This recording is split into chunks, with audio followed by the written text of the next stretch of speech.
Donc, comme j'ai dit, moi, je vais vous pousser à abandonner, vous décourager dans un premier temps. Seuls les plus téméraires qu'on va accompagner. Parce que moi, de mon expérience, le plus difficile lorsqu'on se lance sur Internet, ce n'est pas produire les contenus. Produire les contenus, c'est simple. Vous avez l'impression que c'est difficile. Mais quand on va vous montrer les stratégies, quand Gamaliel va le faire, quand je vais le faire, vous allez voir que c'est très simple de produire des contenus. Le plus difficile sur Internet, c'est de payer le prix qu'il faut payer. C'est ça le plus difficile. Le plus difficile, c'est d'assumer que tu as des personnes en commentaire qui vont laisser le contenu que tu as créé, qui vont t'insulter.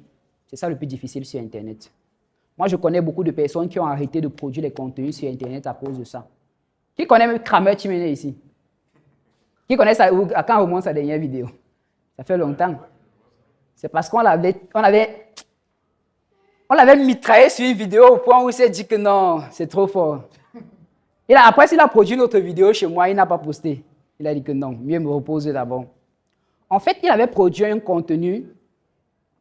La période là, il y avait un problème. Je ne sais pas, c'était dans une structure, il y avait un problème de salaire. Il avait produit une vidéo, arrêté de chialer. Les commentaires de la vidéo là, non, non. Même à mon ennemi, je ne souhaite pas ça. Les commentaires.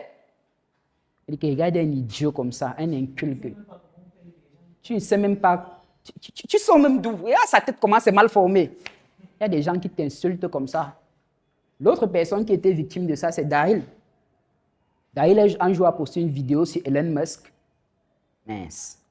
On a laissé la vidéo, on lui a dit, mon fils, je peux comprendre que tu n'as pas l'argent. Je peux comprendre que c'est difficile. Mais pardon, rase-toi. Rase-toi avant de produire la vidéo. Donc la personne laisse le contenu pertinent que tu as produit et la personne s'attaque directement à ton physique. Que pardon, rase-toi. Et ça peut démoraliser. Moi, je produis des contenus et je sais l'impact et l'effet qu'un seul commentaire négatif a sur quelqu'un. Tu peux produire un contenu, il a 100 commentaires. 99 commentaires, c'est félicitations, c'est bravo.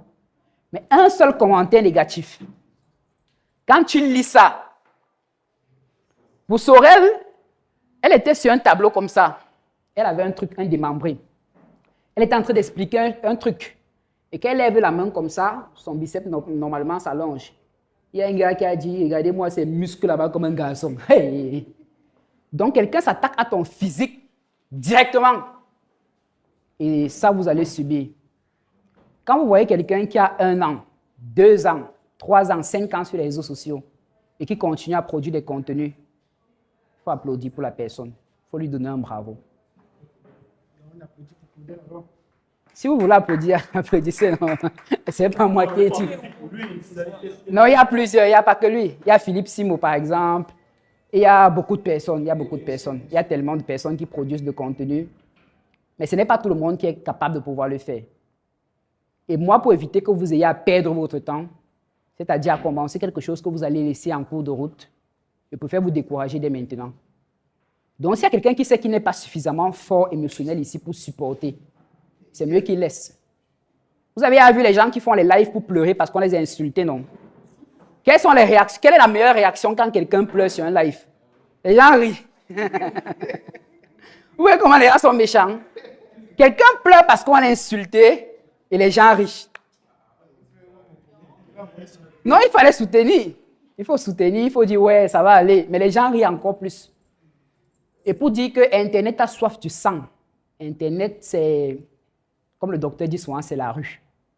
Et ce n'est pas pour blaguer. C'est le terme approprié, c'est vraiment la rue. Il y a une étude qui a été menée, je pense, aux USA par des universitaires sur l'impact nocif des réseaux sociaux sur les personnes. Et là, on parlait par exemple du phénomène des faux profils. Ça veut dire que j'ai par exemple un ami ou un camarade en face de moi. Il ne m'aime pas. Mais chaque jour, il est avec moi, tout ce qu'il fait, il sourit, il est content. Quand je produis le contenu sur Internet, il crée un faux profil. Ah, c'est alors avec travers le faux profil là qu'il vient me dire toutes mes vérités. Comment tu es prétentieux, pourquoi tu es arrogant comme ça? Tu es même idiot, tu ne sais même pas. Et il y a beaucoup de personnes qui utilisent justement ces faux profils, qui ont des informations sur vous dans la vie réelle et qui partent plutôt vous dire ça sur Internet. Ça entre toujours dans le prix à payer sur Internet. Donc, la première des choses que moi je veux, c'est que vous vous demandiez si vous êtes prêt à pouvoir payer ce prix. Est-ce que vous êtes prêt à payer le prix qu'il faut pour Internet? Et s'il y a quelqu'un qui sent ici qu'il est prêt à payer le prix? Levez la main et vous voir. Vous savez pourquoi il demande? C'est parce que je vais prendre les noms de toutes vos pages. Et dans 1 an, je vais regarder, je vais reposter la vidéo aussi en citant vos noms, vous tous. On va voir ceux qui ont encore les pages qui sont actives. Ceux qui n'ont pas levé là, vous n'êtes pas prêts, c'est ça? La dame derrière.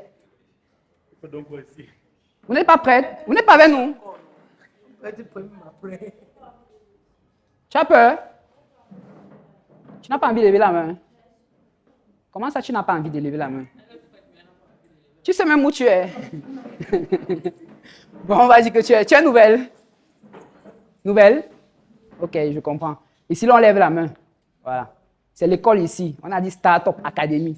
C'est l'école. On lève la main ici, là. Donc, comme vous avez dit que vous êtes prêt à créer les contenus sur Internet, maintenant, nous, on peut vous apprendre ce qu'on sait pour la création de contenu. J'aurais pu être beaucoup plus long sur la première partie, mais j'ai voulu vraiment l'écouter parce que j'espère que vous avez compris ce que j'ai dit. Il ne faudrait pas qu'un jour, dans 10 ans, quelqu'un n'arrive plus à marcher à pied en Dokoti et il dit que c'est à cause d'Internet. Ou quelqu'un n'arrive plus à rouler avec sa voiture à cause d'Internet. Parce qu'il y a des fans qui veulent tellement le toucher, tellement prendre une photo avec lui qu'on peut casser ton pare-brise. Il faut garder ça en mémoire. Si vous avez donc compris ce qu'il faut faire pour créer des contenus sur Internet,